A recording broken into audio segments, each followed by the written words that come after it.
এই মাসে তার দুইটা কন্যা সন্তান ছিল। এই মাসে তা ছিল ফেরাউনের মেয়ের মাথার সেবিকা, উনার মেয়ের সেবিকা ছিল, চাকরানি ছিল মাসেতা। কিন্তু এই মাসেতা গোপনে ঈমান এনেছিলেন মুসা কালিমুল্লাহর উপরে। একটু জোরে বলা যাবে কি সুবহানাল্লাহ? গোপনে ঈমান আনছে। আর ঈমান আনছে কিন্তু প্রকাশ করার শক্তি নাই। ফেরাউনের ঘরের চাকরানি।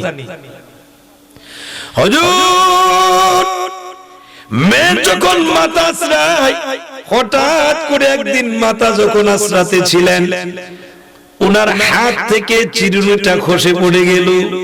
চিরুনিটা যখন পড়ে গেছে, উনি তখন উনার জবান দিয়ে তখন বলে ফেলছেন সুবহানাল্লাহ। একটু জোরে বলেন আল্লাহু আকবার। এ বাবাজিরা, বন্ধুরা, ফেরাউনের কন্যা ডাক দিয়ে বলে, ও মাসেতা, তাহলে কি তুমি আমার আব্বারের রব মানো না? তুমি কি আমার আব্বারের খোদা মানো না? মাসেতা ডাক দিয়ে বলেছিলেন, রে ফেরাউনের কন্যা, তোমার আব্বাকে যে আল্লাহ সৃষ্টি করেছেন, আমাকেও সে আল্লাহ সৃষ্টি করেছে। মাথা যদি নত করতে হয়, ওই আল্লাহর কাছে মাথা নত করি। এই পৃথিবীর কারো কাছে আমি আমার মাথা নত করি না। শুধুমাত্র এইটুকুর জন্য এমনি যখন ফেরাউনের কন্যা বাবার কাছে অভিযোগ দিয়েছে, ফেরাউন ডাক দিয়ে বলেন, ও মাসেতা, এখন তোমাকে শাস্তি দেওয়া হবে। আমাকে তুমি খোদা মানো, আমি সবচেয়ে বড় খোদা। মাসেতা মুস্কি হাসি দিয়ে বলেন, রে ফেরাউন, কে বলছে তুমি খোদা হবে? তুমি খোদা হওয়ার কোন প্রকার যোগ্যতা তোমার, কেমনে খোদা হইলা? ও মাসেতা, কষ্ট দেওয়া হবে, যন্ত্রণা দেওয়া হবে, শাস্তি দেওয়া হবে যদি আমারে খোদা না মানো।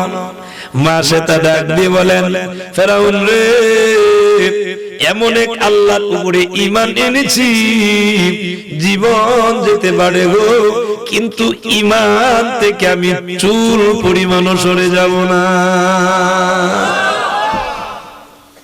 আমার সৈয়দাবাদ এলাকার মুসলমান এমনও মানুষ আছে রে, 50 টাকা দিলে ঈমান ঘুরে জায়গা আছে না নাই? আর 5000 দিলে তো উপায় নাই।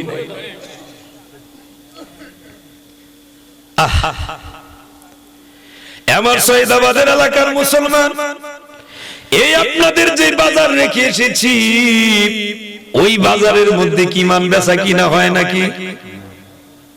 কথা বলেন, ঈমান বেচা কিনা হয় না? পারবেন পয়সাটা কিনতে? ঈমান সাতকের বাজারে ঈমান বেচা কিনা হয় নাকি? সিলেটের বাজারে হয় নাকি? এমন কোন বাজার নাই রে, কোন বাজারে ঈমান বেচা কিনা হয় না। তবে বন্ধু বাবাজিরা গো, ঈমান আপনি চাইলে বিক্রি করে দিতে পারেন, মানে ধ্বংস হতে পারেন। কিভাবে পারেন? এরে আমার মুসলমান বন্ধু, আপনি যদি ঈমান থেকে পদস্খলন ঘটে যান, তাহলে আপনার ঈমান বিক্রি হয়ে গেল। আল্লাহ পাক রব্বুল আলামিন যেই সকল হুকুম দিয়েছেন, ওই হুকুমগুলো যদি আপনি মানতে পারেন রে, যেই সকল জিনিস থেকে নিষেধ করে দিয়েছেন আপনি যদি মান্য করতে পারেন, আপনি পরিপূর্ণ ঈমানদার।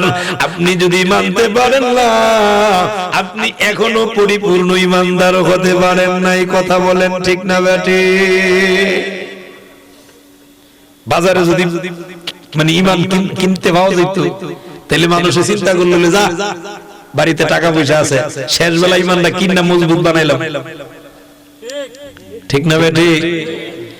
আমার বাবাজিরা, বন্ধুরা আমার, মরণ যে কখন হবে এটা যেহেতু আমরা কেউ জানি না, এজন্য দেখবেন মরণের ভয়টা কলিজায় আছে না নাই?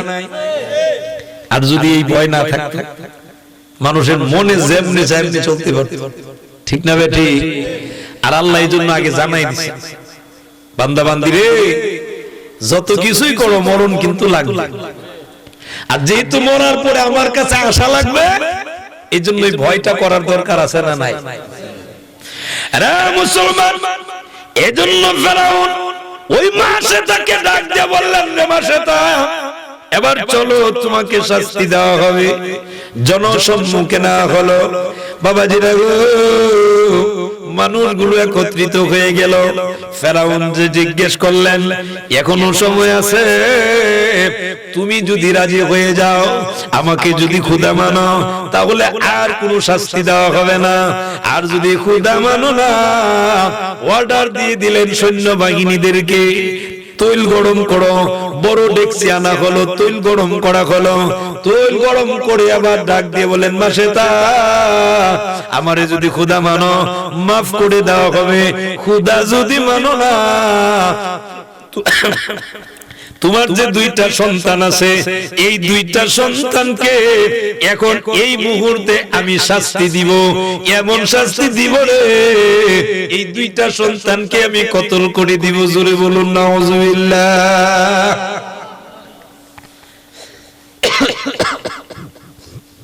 আমরা হইলো তো চিন্তা করলাম, আচ্ছা ফুটটা বাচ্চা থাক, মেয়েটা বাচ্চা থাক, কথা কয় না, ঠিক না ভাই? ঠিক। আমরা হইলে এটা করতাম, চা কি আসে, চা দিয়ে আমরা হইলে এরকমই করতাম। আইরে দুনিয়ার মানুষটি কত লোভীর লোভী। আমরা দেশের কোন ফুলারে যদি কবে একটা মেয়ে আছে ল্যাংরা, কিন্তু 5 লাখ টাকা তোর যৌতুক দেওয়া হবে, মাইয়াটা ল্যাংরা, হ্যাঁ কইব অসুবিধা নাই, 5 লাখ দিব তো, কথা কথা 5 লাখ দিব নি, 5 লাখ দিব তো, 5 লাখ দিলে আর কোনো কথা নাই। এ টাকার লোভে বইরা এর হে অন্য কোন খবর এরকম আছে না? নাই, বহু আছে। কিন্তু মাসেতার ইমানটা কি মজবুত ইমান, সুবহানাল্লাহ জুড়ে বলে। সন্তানদেরকে হত্যা করতে চায়, কিন্তু মাসেতা চুল পরিমাণ ইমান থেকে সরে না। ইমান কত মজবুত, এরকম ইমান দরকার আছে না নাই? এইরকম ইমানের কথাটাই আল্লাহ পাক রব্বুল আলামিন সূরাতুল বাকারায় জানায় দিবেন। একটু জোরে বলা যাবে কি সুবহানাল্লাহ? ওয়া ইযা কিলা লাহুম আমিনু কামা আমানান নাস। আল্লাহু আকবার বলেন। আল্লাহু আকবার। আল্লাহ বলছেন যখন তাদেরকে বলা হয়েছিল, বেঈমান কাফেরদেরকে, যে তোমরা ঈমান আনো, সাহাবায়ে কেরামের মতো ঈমান আনো। এই নাসের তাফসীর করেছেন মুফাসসিরিনে কেরাম। নাস মানে হলো সাহাবায়ে কেরাম। একটু চিল্লায় বলা যাবে কি সুবহানাল্লাহ? এদেরকে শাস্তি দেওয়া হয়েছে, মাথার উপর দিয়ে করাত চালানো হয়েছে, শরীর থেকে চামড়া টেনে টেনে খোলা হয়েছে, উত্তপ্ত মরুভূমির বালুর উপরে লোহার শিক দিয়া সেক দিয়া ওই বালুর মধ্যে ছেড়ে দিয়েছে। কত কষ্ট দিয়েছেন, কিন্তু এত কষ্ট স্বীকার করছেন, ঈমান দেয়। আর আমরা ডাক দিয়া নিয়ে যদি কো ভাই সাহেব 500 টাকা দিন, মিথ্যা একটা সাক্ষী দিন জীবনী, কোনো অসুবিধা নাই। এবার যারা গিয়া বিচারক গিয়া কয়, আমি এমন ভাবে দেখছি, আমার দুইটা চোখ দিয়ে দেখছি, নাউজুবিল্লাহ, এরকম আসেনি? সে ছিলই না, কিন্তু এমন মিথ্যা কথার সাক্ষী দেয় কয়শো টাকার বিনিময়ে, অথচ এই 500 টাকা তার এক হপ্ত চলবে, চলবে না। মুসলমান মাসেতাকে ডাক দিয়ে বলেন, মাসেতা, সময় আছে, যদি তুমি ঈমান ছেড়ে দাও, আমাকে যদি খোদা মানো, রব যদি মানো, আর শাস্তি দেওয়া হবে না।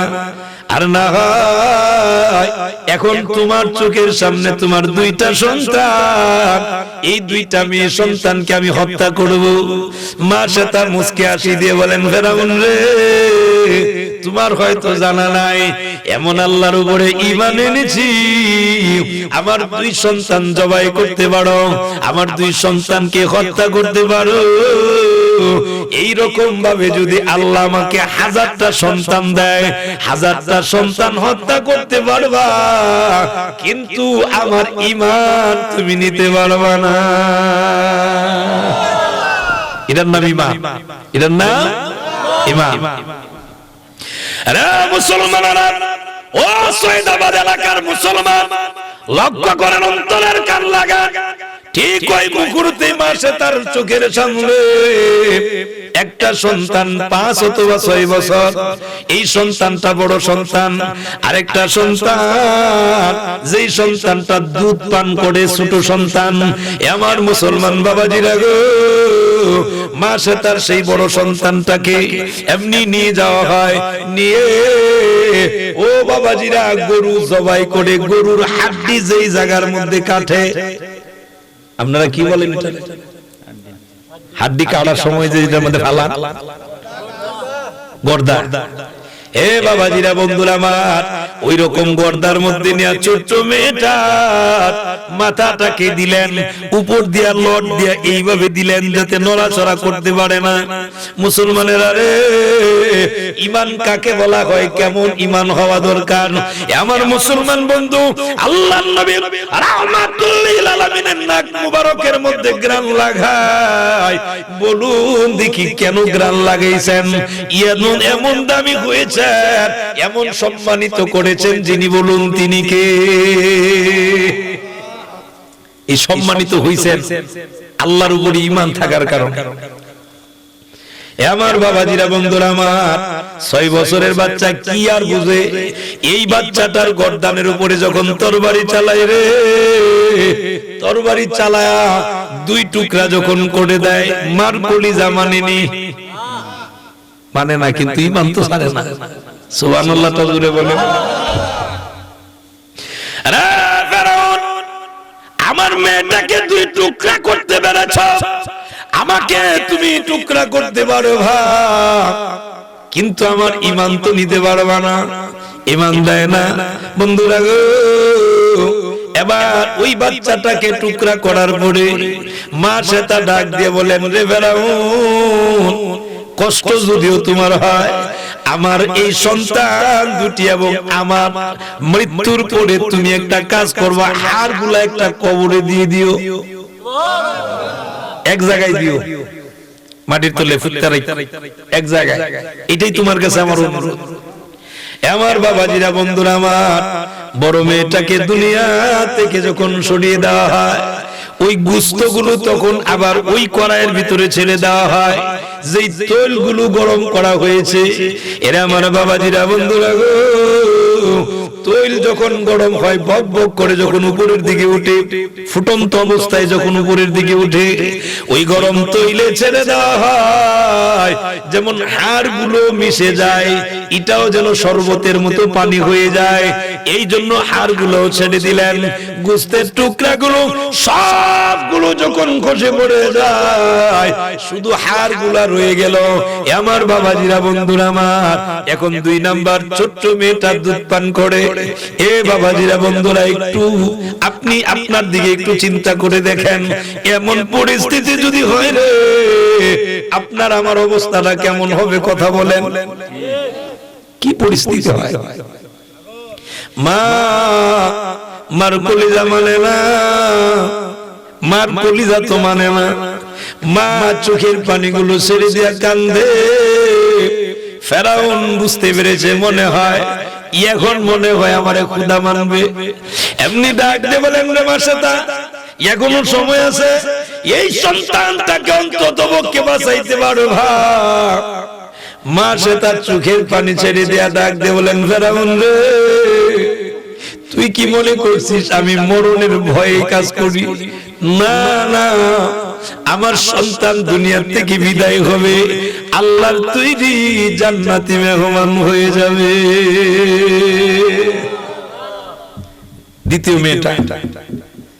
দ্বিতীয় মেয়েটা এই ছোট্ট দুধ পান করে মেয়েটাকে রেহাই দেয় না। এই মেয়েটাকেও সেই উত্তপ্ত গরম তৈলের ভিতরে ছেড়ে দেওয়া হয়। নাউজুবিল্লাহ, জুড়ে বলে। উত্তপ্ত গরম তৈল, তার কোনো অপরাধ আছে? তার অপরাধ তার মা কেন ঈমান আনছে, ঈমানটাই তার জন্য অপরাধ। নাউজুবিল্লাহ, জুড়ে বলেন। একটু জিকির করুন, লা ইলাহা দ্বিতীয় সন্তানটাকেও দুনিয়া থেকে বিদায় করে দেওয়া হয়, ওই গরম তৈলের মধ্যে ছেড়ে দেওয়া হয়।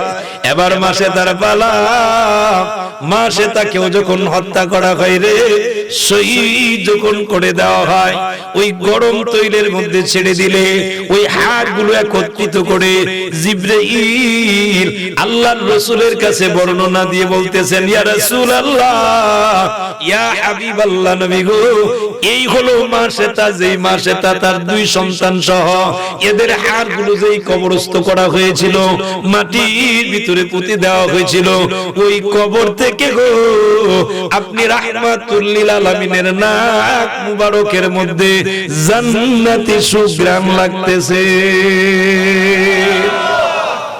ভাইরা আমার, বন্ধুরা আমার, অন্তরের কান লাগা, আল্লাহর নবী রাহমাতুল লিল আলামিনকে নিয়ে যায়।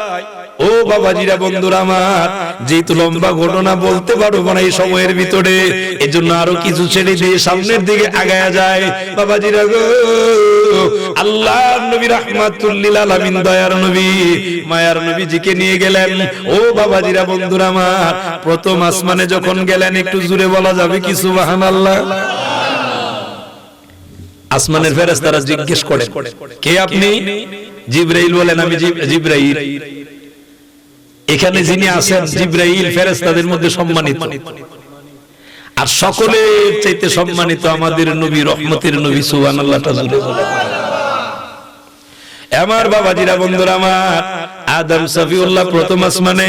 ও বন্ধু বাবাজিরা গো, এবার যখন ফেরেশতারা জিজ্ঞেস করেন, আপনার সাথে কি কেউ আছে নাকি? জি আছেন। কে আছেন? রহমতের নবী আছেন। সুবহানাল্লাহ। রহমতের নবী কি নিজে আসছেন না আনাইছেন? আনাইছেন। যিনি দাওয়াত দিয়ে আনছেন তিনি কে?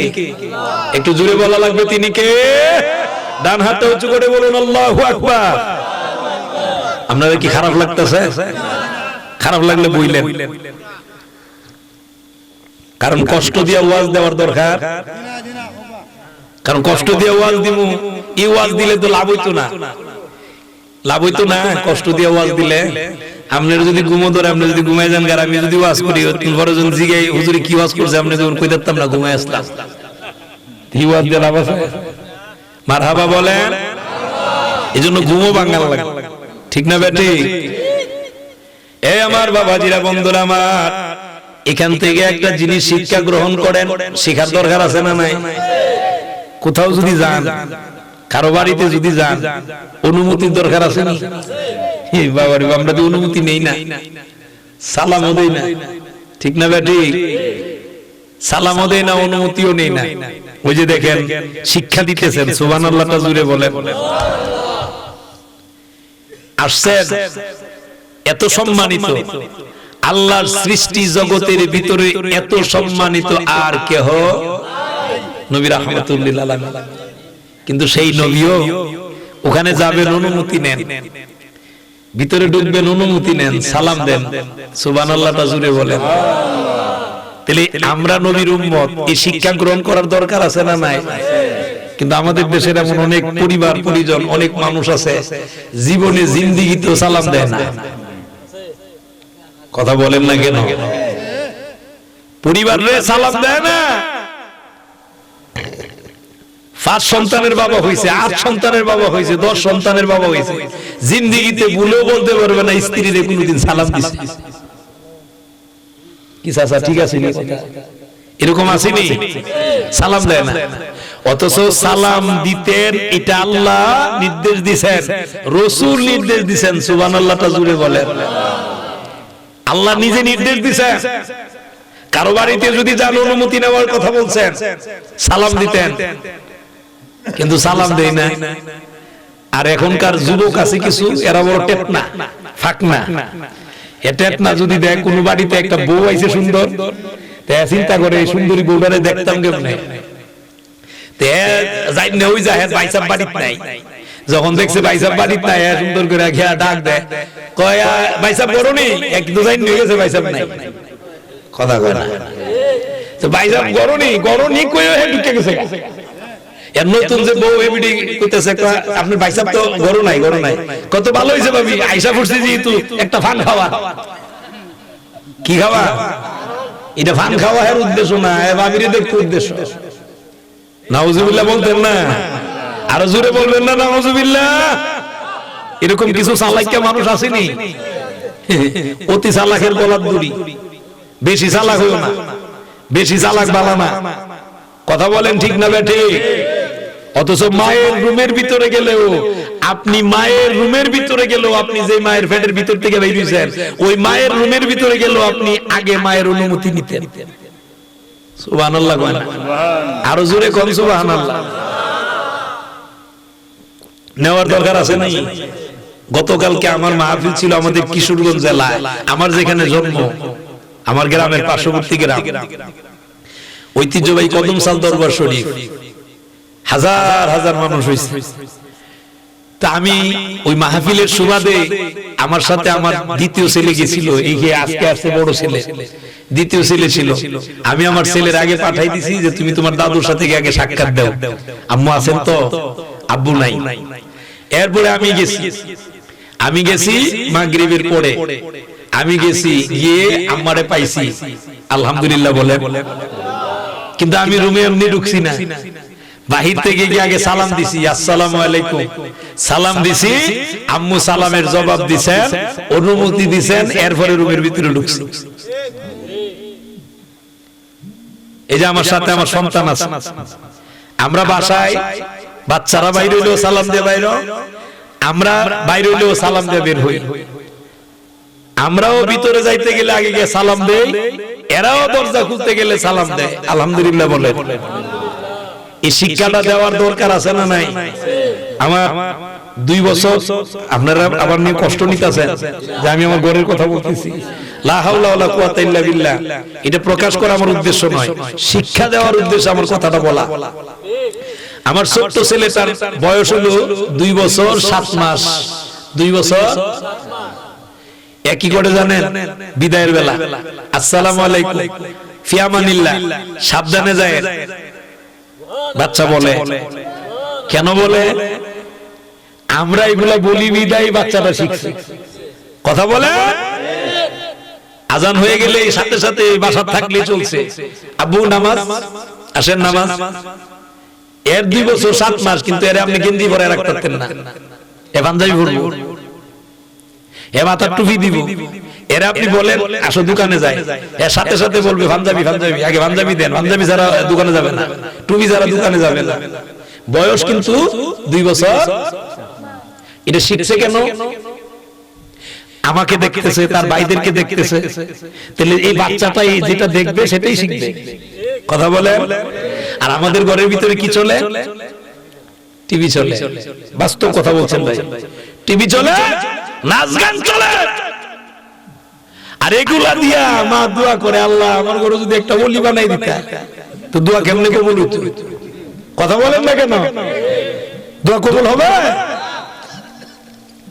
যাক, কথার কথায় আমি কথাটা বলে ফেলছি, কষ্ট নিছেন না তো বাবাজিরা?